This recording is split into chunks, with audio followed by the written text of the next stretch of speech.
Welcome to the second online lecture for Integrated Studies.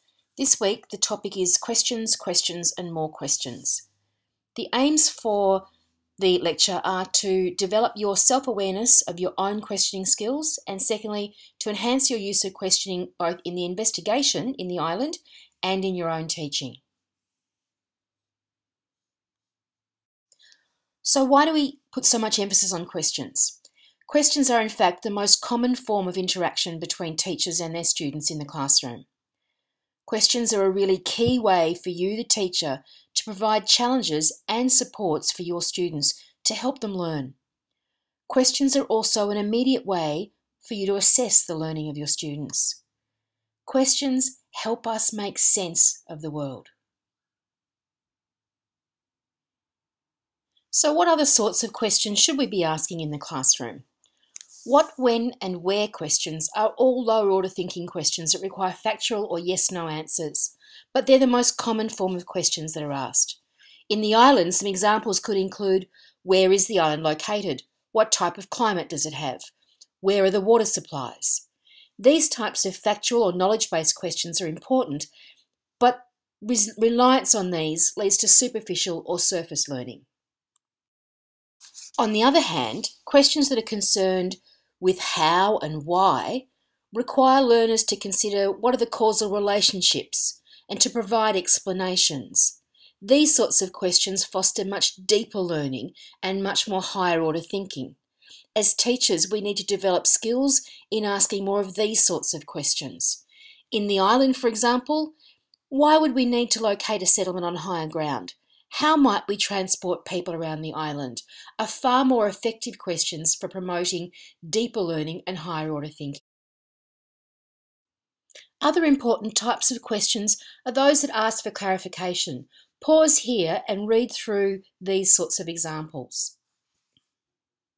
We also want to ask questions that require the students to reason, to explain what their thinking is, to evaluate their thinking. Then there are questions that foster more creative thinking and the generation of new ideas.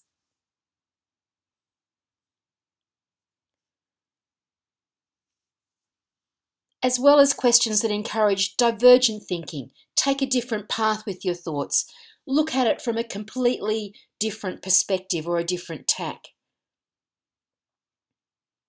Then there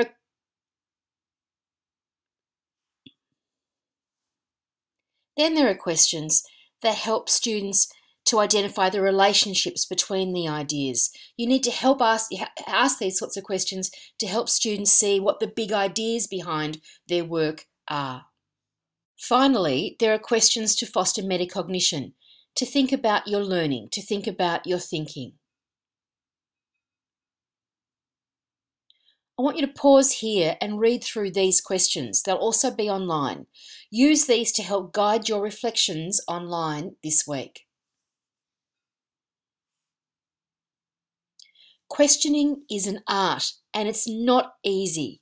Even experienced teachers sometimes find it difficult to find the right sort of question in the right time. Here are some pitfalls I don't want you to fall into. First off, don't ask too many questions. If you ask too many questions, you'll just overload and overwhelm and confuse your students. You also need to develop a technique for dealing with incorrect answers. Put downs will just leave your students feeling unsafe and unwilling to try again, but a wrong answer is still wrong. Don't have a preconceived or predetermined question in your head and expect the students to guess what it is.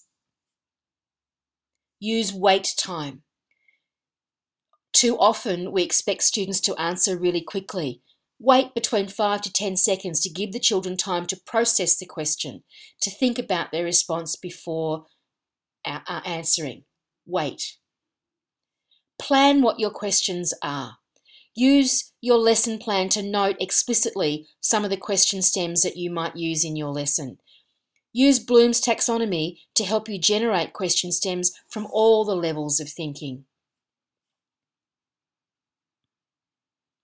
So now you should be more aware of the role and importance of questioning in the classroom and of some of the techniques you should be using.